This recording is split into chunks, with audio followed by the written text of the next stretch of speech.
Hi, my name is Katie, and I want to tell you my story of the suffering that I endured at Kingdom Embassy at the hands of Passion Java, Innocent, and Tim Panasyuk at Kingdom Embassy in Atlanta. Now, this is not easy for me to tell my testimony, but I'm just going to be me. I'm just going to be Katie, and I'm just going to share my story. And I want you to know who this story is for. Although many more people of the world might see my testimony or the exposures that are pretty deep, this video and my testimony is really for all the people in Kingdom Embassy who feel trapped, who don't know how to come out, who knows what they're seeing and what they're suffering through is not of God and it's not okay, even though they're being tricked or coerced or manipulated just like I was. So I just want to tell all my friends and family from Kingdom Embassy, it is okay to be bold and to come out from under the hellish, disgusting, manipulative witchcraft church and cult under the hands of Passion Java. So my story starts with how I got there. How did I get to Kingdom Embassy? Well, I started in Kingdom Embassy Atlanta back in December when they first came to Atlanta. I think it was the end of December, the beginning of January. They were opening a brand new branch right here. Okay. I've never done a live on YouTube, so. And I came to Atlanta because I wanted to serve God. I was seeking after Him. I wanted to learn more of the prophetic. I wanted to go deeper in Christ. I wanted to know God. And I got there because I was first watching Lovey. I was watching Lovey online and I was seeing what I thought was of God and all the things He was doing. And I was like, I want that. God, I want to do that. I want to free your people. I want to deliver your people. I want to be able to hear like they hear and see like they see. And so what happened is I went and looked for, well, I guess they call them spiritual fathers, right? I didn't grow up in churches like that, so that was new to me. And I looked up who his mentor was, and I saw that Passion Java was Lovey's spiritual father. And I will say 99.99% of everybody from a whole year that I spent boots on the ground with people in Kingdom Embassy and serving, almost all of us came to Kingdom Embassy under Java because we trusted that Lovey was a man of God.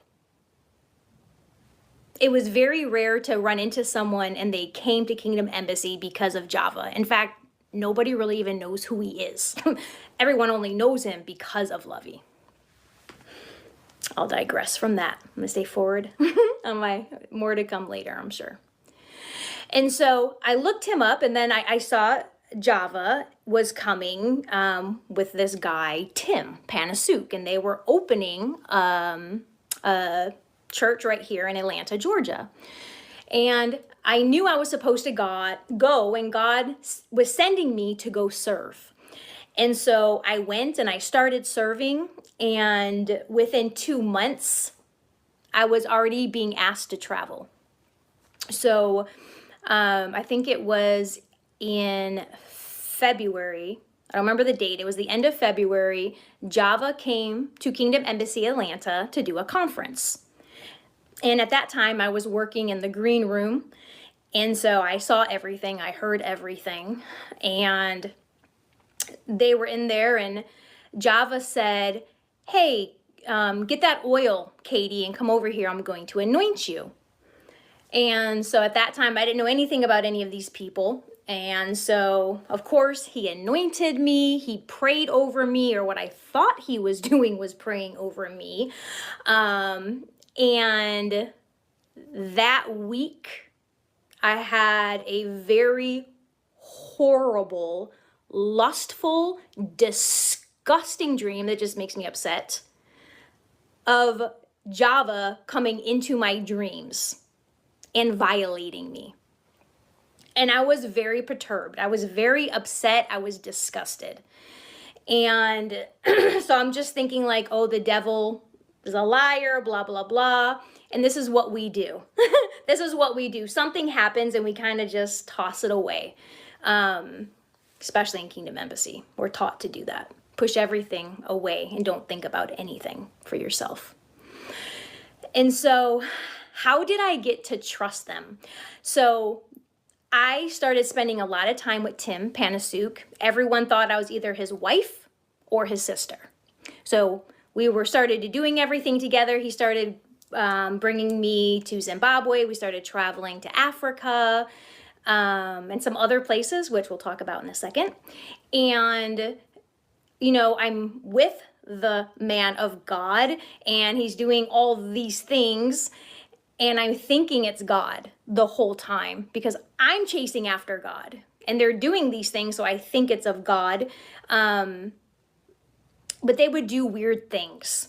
And one of the weird things they would always do is they would always have you eat off of Prophet Passion's plate. It was so weird. But I'm like, okay, maybe it's the African culture. I don't know. Maybe that's what they do. And they would say, no, you can get the anointing and you can get what the prophets have just by eating their food. This is what they teach us in Kingdom Embassy. And so it's always, first of all, Java never finishes a plate of food. Trust me, I've been around the world with him. I've been in green rooms. I've seen, we've been in a lot of meetings with everybody together. Those of you that know me in Kingdom Embassy, I was there with everybody. And he would finish a plate and then he would go serve it to somebody who, what is the word? Grooming. Whoever he was grooming at the time. Now, obviously my story's in retrospect because when I'm in it, I'm not realizing really what's going on. I'm going with the flow of things. So I'm talking also from a retrospect point of view as well. So we're constantly eating at his table, off of his plate, and all of his food. It's so weird. But they start to like make everything normal, right? And I'm very inquisitive, so I like to ask questions. And so I would start asking the men of God that are very close to Java, that are with him all the time, who I got very close with. I would ask them, like, you know, why do we do this or why do we do that? And they never would give me an answer. They would always say things like, oh, because that's just the way it's done, or we don't question the prophet, like he is God. They would teach us, like they would program us constantly because we were always together. Like it is as if Java is God. So one time I go to Maryland, I travel to Maryland. He's having a CCC conference. What that is it's a mentorship. Actually, it's a grooming group for single women, single mothers, or women that don't have husbands, men who are really involved in their life, or fathers. That's really what it's for mostly. And he calls it a women's mentorship group, and I can say a lot about that.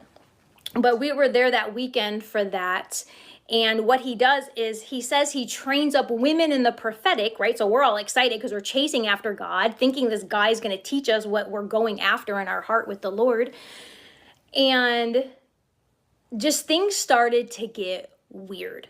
So of course I can say many, many things because I've been all over the place with them. But on my last trip, so I haven't been around Kingdom Embassy. I left 10 months ago. 10 months ago this month. And we're in March of 2005. So this was last year, I believe August is when I fully left everything. And my last trip to Zimbabwe, Africa, it was when he did the big the big stadium conference where he went and Lovey came and everything, and it was a joke. But anyway, so we go there and we're there for 2 weeks to do that. And what he does is he keeps us up all night long. I'm trying to teach you guys, like, or tell you my testimony, like, because I'm about to tell you some really difficult stuff that I got myself into. The cult stuff, the horrible side, the dark, evil, wicked side that's happening to us women in there. So I want you to understand how I got there. And so it would be a constant grooming. So on this last trip that I was in Zimbabwe at that time, it was right before May. What's the month before May? I know, I'm being so real and raw right now. Like, I'm not trying to be perfect. I'm not trying to be pretty for you. I'm like literally just trying to tell you my story. And so anyway, so we're there around May, early May. And we're there for 2 weeks and we're up all night long. You get like 2 hours of sleep. And he does this on purpose. So they make you sleep deprived. You literally can't even think. You don't want to talk to anybody. When you get those 2 hours of sleep where they let you go to your room, then you get sleep. So what we're doing during those other times are we're usually sitting in a crowded hot room with Java, and basically we are worshiping him.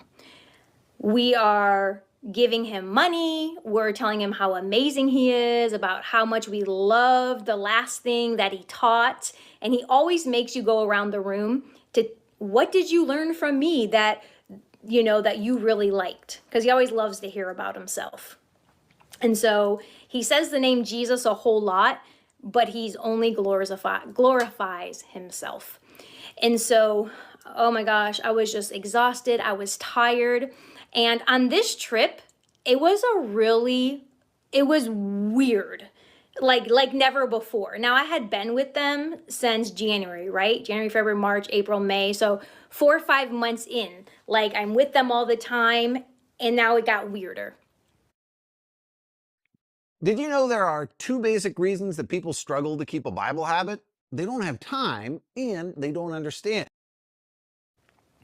All of a sudden, when I was in Zimbabwe, and I had 2 assistants with me. So, and I wasn't in my own room. So they were literally with me. They saw these texts, they saw his calls, they saw him calling me in the morning when I'm trying to get ready and putting my makeup on from his hotel when he was doing whatever he was doing. And Java would text me every morning and he'd say, "Good morning, daughter. How are you? Who are you rooming with? What are you doing?" So I'm thinking like, oh, like I'm his daughter now, I guess, which this is weird again for me because that's never been a culture for me to call that, father, papa, weird stuff. And so he's like, yeah, he's like, I was going to come to your room today, but you didn't answer the phone earlier when I called. And that happened every morning I was there. And I would tell my assistants, like, he called again, like trying to like come and see me. And he would make up excuses like, oh, I wanted to borrow your necklace. Or, I just, wanted to say good morning. And at this point, I'm still thinking like, okay, well, this is like a man of God. Like, he's not trying anything. Maybe he's sincere. Maybe he's just being kind. And so everybody on that trip, there was maybe 60 of us, 60 or 70. So I have 70, what do you call that? Like people, witnesses. I have like 70 witnesses. That's all what I'm telling you right now. Every day, like when I say it was grooming to the max, but I didn't know that at the time. To me, it just looked like favor. And I was tricked because here I am praying to God because I'm in ministry. I'm wanting to grow in the prophetic. I'm wanting to grow in my relationship with God. And here it looks like, as I'm praying, give me favor with you, God, and give me favor with men. Give me favor with you, God. Give me favor with men. And now all of a sudden, it looks like I'm having all this favor with Passion Java. You know, he's calling me, he's checking up on me, he's talking about my ministry, we're talking about business ideas because I love business, he loves business. So I'm thinking like he's being genuine and sincere. I'm not thinking anything because I've never heard the stories of him that people expose and say all these things. And I never thought that I would be one on a video like this one day. Actually, this is still surreal right now. This is really surreal. But I have to talk to my brothers and my sisters in Kingdom Embassy, and you have to know why. Because nobody called me when I disappeared from Kingdom Embassy. Nobody. All my close friends, all the ones that called me family and sister, nobody called to check on me because you believed the story that Java gave you when you know he's a liar. Kingdom Embassy Atlanta. When Tim Panasyuk and Angie told you lies of why I left Kingdom Embassy Atlanta, none of you reached out to me. Nobody. If you want to know what happened, call Katie. Because Tim, Angie, which I have the text, they're liars, unfortunately, because I really did love them. And Passion's a liar. And Innocent too, which we'll get to. So we're out eating, and he would come over and he would give me his plate. It's like an honor in the Kingdom Embassy. Oh, the prophet gave you his bowl of grapes, or he gave you his leftover food, or his ice cream cone, or his last stick of gum. Just stupid stuff. It's so stupid. But people were seeing this, and they would always say, like, wow, Katie, like the prophet really favors you. And I would be like, yeah, I don't know why. So I was on the phone with one of my people back home one day while I was in Africa, and I was like, I don't know why, like he favors me so much. Like, no matter where we are or what we're doing, he will stop his business meeting. He will stop whatever he's doing in Africa, and he will address me when I walk in the room. I thought that was weird, and I wasn't comfortable with that, but that was weird. And so I called him one night while we were in Africa, and I said, can we have a conversation? Like, can we have a personal conversation? And because he would talk so personal, but we never had personal time. And so I went to go meet with him, and I mean, everybody was in the room, all his people, all his social media. I won't give names, but you guys know who they are if you're in Kingdom Embassy. All the people that work with him. And so I go in there and I sit down and I'm like, I just need to know, like, why are you favoring me so much? And he's like, oh, is that what you think I'm doing? Now, in his mind, obviously, he's thinking I'm grooming her because I'm about to do something horrible. But in my mind, I'm asking him why, because it's so weird to me. And I'm telling him, everybody on this trip is noticing, and it's just kind of weird. Like, what are you doing? And so as I was leaving, after we had talked, because he didn't really give an answer, because you don't ever really get answers in Kingdom Embassy. As I was walking away from where we were, he texted me and he said, I really wanted to ask you a question, but I don't think it's time yet. And I was like, oh, you can ask me, what's up? Like, either I'm a total, like, what? Or I'm under a total spell, or I'm in a trance, or something's going on with me, because, like, my brain is literally not working at this point. Like, literally. Like, I'm like dazed and confused. I don't know why I'm feeling weird. And it was that day, in retrospect, that I remember. And again, 70 witnesses. He came to me and he asked me if he could borrow my golden necklace. I had a gold chain with diamonds in it. And he said, can I wear your necklace today? And he gave it back to me in front of everybody. And he tried to make it look like he bought me a necklace. But then when people started, acting crazy, some people started manifesting like hate and jealousy signals. And I'm just like, what is going on? Like, I just thought it was so weird. And when I got back to my hotel room and I looked at my chain, there was stuff like on the back of it that looked like blood. Now, I do believe, and I already know, obviously, that these are all false men of God, and they are heavily into witchcraft. You heard all the stories and all the exposure videos from EJ, etc. These stories are true. I've seen it, and I've been a part of seeing some stuff with Java. I don't know if I'll say all that right now, though. So here I am. I'm very immersed, like I'm loving my people, my brothers and sisters that I'm with, and all of that. And so I feel like I was extremely manipulated. So Java started texting me and talking to me, and they had this whole thing, and I can explain later how it happened for him. But for me, let me stay on topic because we're only 20 minutes in. Oh my gosh. Okay. After we were in Zimbabwe, then we traveled to China.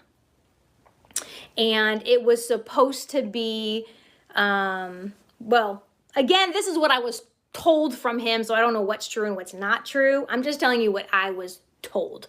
Someone had bought his ticket, which was one of my friends, and I love that girl. And still, it's just so sad. You lose all your family. When you're in a cult and you leave, it's like you lose everybody. It totally sucks. And then the pain of like still having them there sucks. And then it sucks because you guys never call me to check on me or to see what happens. That sucks too. So it's like, really, what are we doing in Kingdom Embassy? That we don't even have love for one another, that we don't even check on one another, when it's just so ridiculous. And so anyway, so he says that he's going to China, and then he says he's not, and then he says he is, and like we're back and forth in the airport. And of course I want to go to China because I was like, oh, this is a great time. He was bringing an intimate group. He had like 11 people going. I was like, I would like to go. Like, who doesn't want to go? Because in my mind, I'm thinking, oh, because it's not like this huge gigantic group with all of these plans and what is it called? Like events. We didn't have like events planned. I was like, wow, we'll have a lot of time. There's a lot of subjects in prophecy and in meditation I want to learn. I want to learn about like how he's delivering people, like how he first started seeing with God and his angels and all this stuff. I'm like, I'm actually going to have time with the prophet so that I can learn these things. That's what I'm thinking in my head. So we get to China and my assistant is with me. And he's traveling with 11 other people. And then I guess there were some more people that were there when we got there that he met up with. And we're in China, and this is where everything turned. This is where my whole life stopped for a minute. I'm still in the process now of therapy and coming out of and regaining everything that was lost because of this trip to China with Passion Java. And so I'm excited. We get there, and he says, while we're here on this trip, we're not allowed to talk about anything spiritual. You can't talk about anything spiritual. I don't want to talk about God. I don't want you to ask me about your dreams. This is what he's saying to everybody. I don't want you to ask me about your dreams. I don't want anything. I just want to be a normal man and a normal person on this trip. And I'm thinking in my head, like, that's not why I came. Like, I thought I would have time to like pick his brain. Because they tell us, okay, Tim told me that, Panasyuk, that why would you not want to glean and pick the brain of a false prophet, that has written over 500 books. So I'm telling my assistant, oh my gosh, we get to hang out with a man of God that has downloaded over 500 books straight from the throne room. Like, that's amazing. And then I heard, Tim told me, right, because we used to hang out, right? He's like, yeah, Java, every time he flies on an airplane to go do something, he downloads an entire book and writes it while he's on the plane. And now in retrospect, as I'm looking back, everybody is a liar. Everybody lies about everything. I have been on so many airplane rides with Java. He has never once written a book while flying, nor getting a download from God, because he doesn't get downloads from God, the God, Jesus Christ, the Father God. No, he doesn't. Oh my gosh.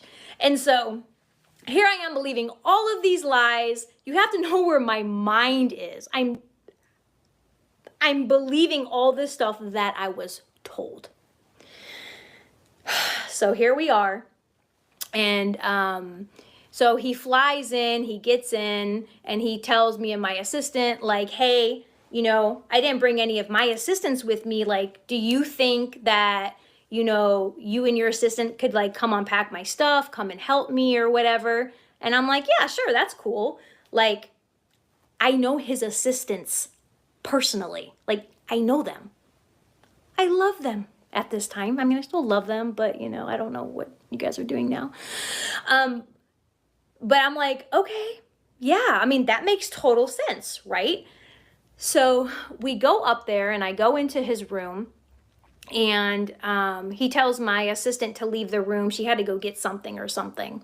And as soon as she left, he grabs me and starts to try to rip my pants off.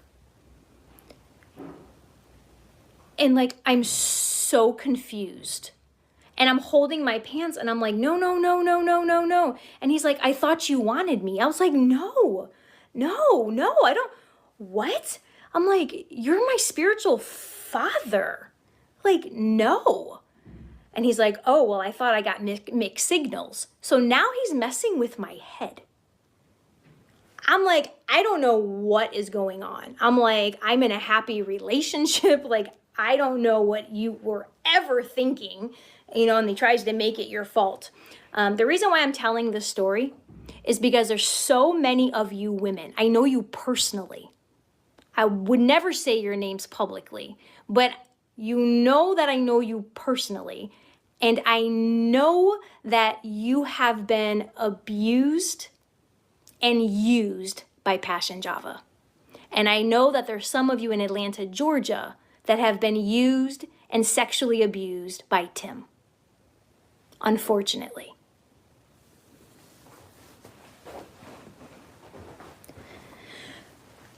So I'm like, okay, well, maybe he made a mistake. I'm like, why is my mind doing, like, my mind's not even there. Spiritually later, I understand what happened. Like, my mind was such in a fog, and the witchcraft that was being done against me, it was like I really wasn't myself. And those of you that are in Kingdom Embassy Atlanta, you will understand what I'm saying. And so, so that all happens, and then I go to my room, we go to sleep. The next morning, he comes to our room and he was like, Katie, get up, get up. And I'm like, not a morning person. And I'm like, why? And at this, like, there's something in my like spirit right now that's like, something's not right here. Like, something's really not right. Like it's just not right. But it's like, okay. And he's like, you know, Katie, get up now. I need to show you something. And I don't know. It's like, I didn't want to get up and I didn't want to go, but you start to reason like, well, you're not going to get hurt. Why would he hurt? He's your spiritual father. Like, he's been teaching you. He's paid for all your trips. Unfortunately, you guys probably don't want to know where that money comes from. That's why you guys give offerings every 10 minutes in church. You guys fund all his trips and all his luxury hotel rooms, not only for him, but also for us. You pay for our Gucci's, you pay for our clothes, you pay for our shopping trips. It's really disgusting. It's really disgusting. And Tim Panasyuk does the same thing in Atlanta, unfortunately. They raise money off of their people to pay for their exotic sin getaways. That's what they do. And so I'm not going to go into the details of this story, but I will tell you, and I say this for the women that I know you think you are stuck. I'm here to tell you, you are not stuck. Passion Java raped me. He raped me multiple times. He not only used me, raped me, hurt me, I had bruises all over my body. I had so many bruises on my chest that you couldn't even touch me because it hurt. I had bruises on my lips and on my face where he choked me. He slapped me in my face. And I would yell at him and tell him, don't touch me. But obviously he is stronger than me, especially when his demons come out. Because at this point, I'm literally seeing the switch where Passion Java's eyes are pitch black. And there's this deep growling voice that's coming out of his mouth. And as he's raping me, he's telling me to shut up. And I was so dazed and confused that he literally trafficked me to China and then used me as his sex slave for 3 days while we were there. Now I get back home and I tell my shepherd, my man of God, Tim Panasyuk, who is supposed to be overseeing and protecting his flock. We're like this. We're in the green room everywhere. We travel everywhere. I'm at his house every day. I'm helping him. I'm taking up his offerings.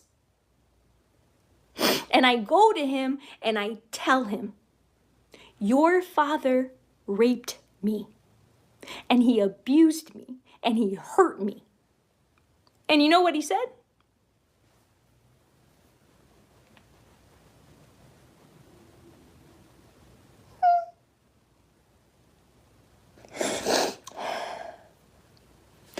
He said, well, what are you going to do about it, Katie? Because I hope you're not going to tell anybody. Because I don't know what people are going to think of me. And what they're going to think of Java if you come out and tell people. Shepherd, I just told you what he did to me. And this is what he said. Now we're at the coffee shop. And this is what Tim tells me. He said he had this 1,000,000-mile stare on his face. And I looked at him. I'm like, what are you thinking? He said, I'm just trying to think. Has Java ever been alone with my wife? He said, because Java does a lot of stuff. Tim said, last year I've been with Java over 200 days out of the year traveling the world. And I've seen him do so many questionable things that I knew wasn't right, but I kept my head down.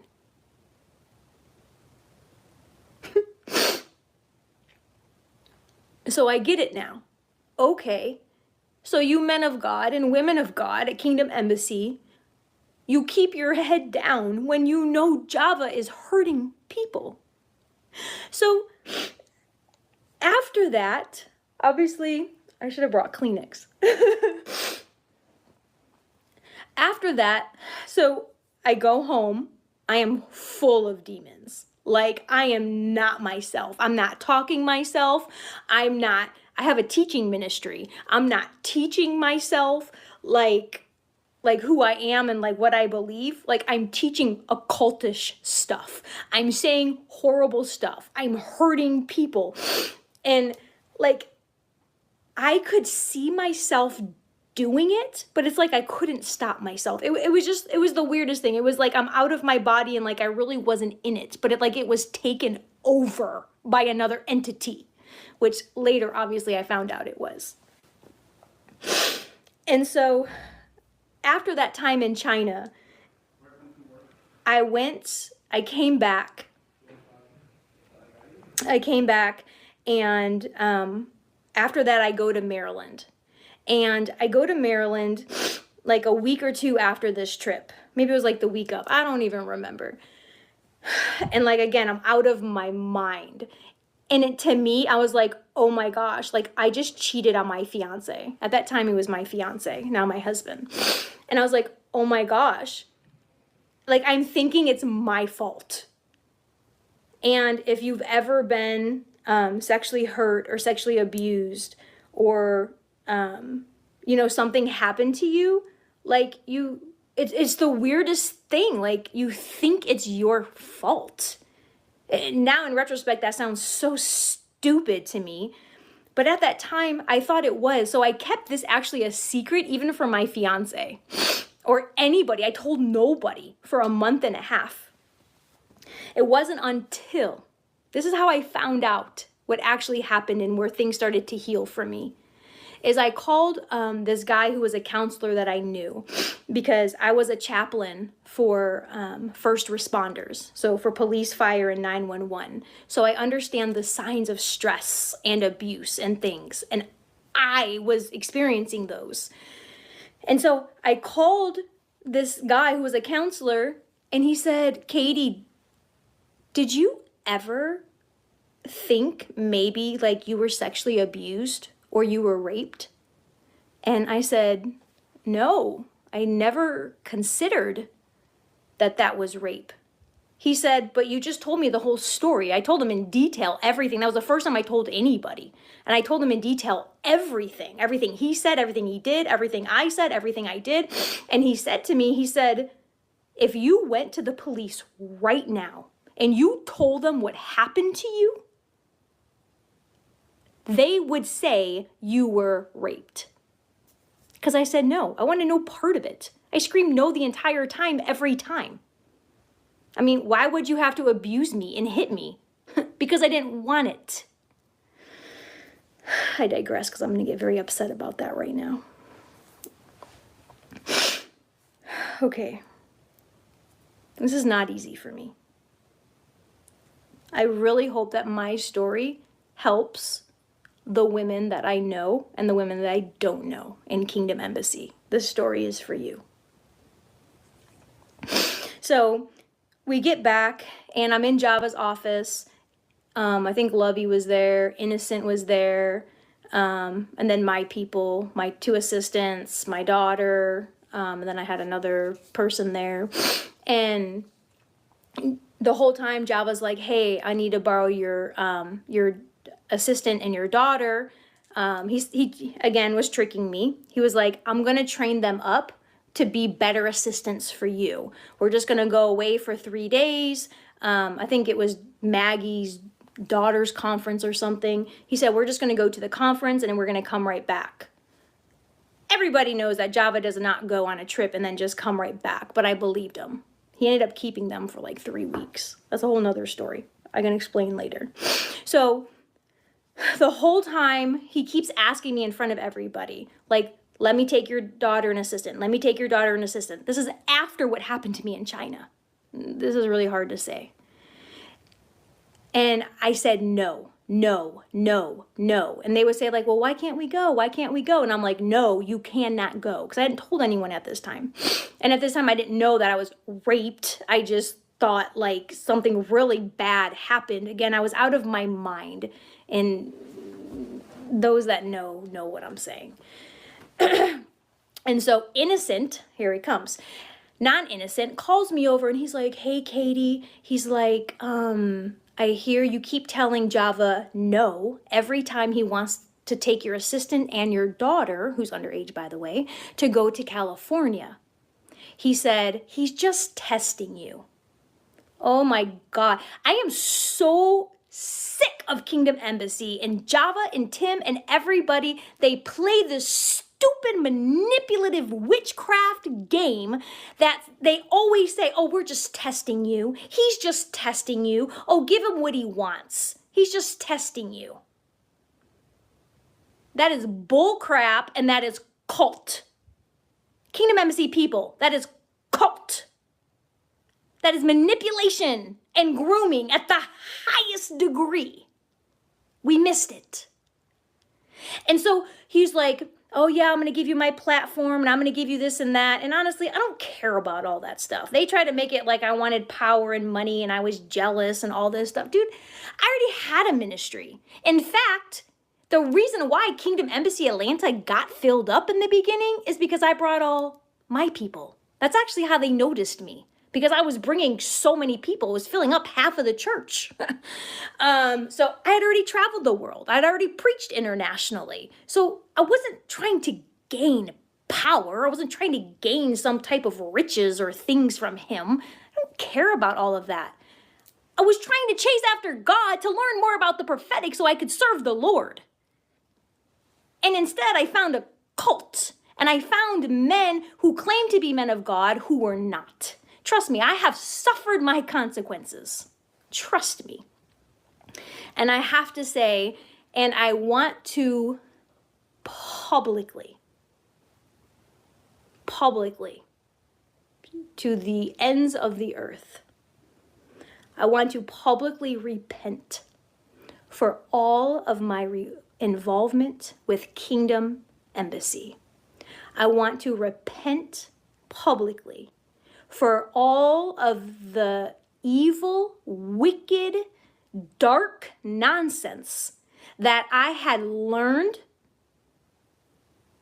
and been manipulated to believe. I renounce all that. I cut off everything from my life that pertains to anything Kingdom Embassy or its teachings. They are false. The people are false. I want nothing to do with it at all. Nothing. So I repent. I am sorry. I am sorry to the people in my ministry that I brought to Kingdom Embassy. I'm sorry for anybody who was hurt or learned false things because they believed in me and they trusted me as their teacher and their guide. I am sorry. I am sorry also to my assistant who was also raped by Java. I'm sorry to my assistant who also was told to get an abortion because God was okay with it and that God would not be mad at her. And he made it okay. And Trinity, poor Trinity, I am so sorry that when you opened up and you told my daughter your story, that we could not rescue you. Trinity, it was our heart to try to rescue and help you.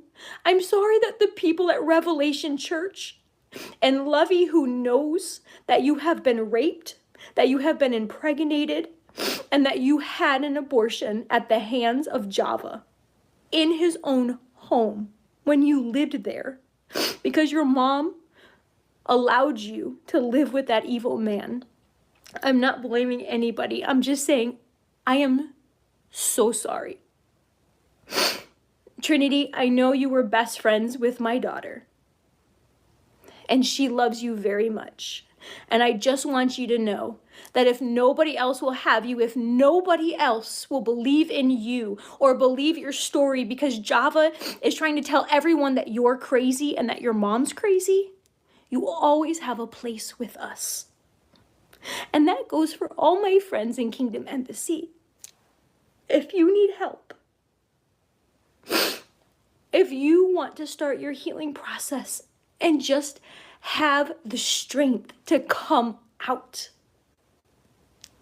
you can do it, because God is bigger and He is stronger and He wants you to fulfill your destiny. And you don't need a man of God, especially a false man of God, for any anointing, for any of his prophecies, for any of his demons. You don't need him or them. Kingdom Embassy is a cult, and I am publicly saying it, and I am publicly repenting and asking forgiveness from every person that I have personally hurt, taught, or brought into Kingdom Embassy. Yes, God is sufficient. God is sufficient. They should have called it Gaslight Embassy, because they know what they're doing.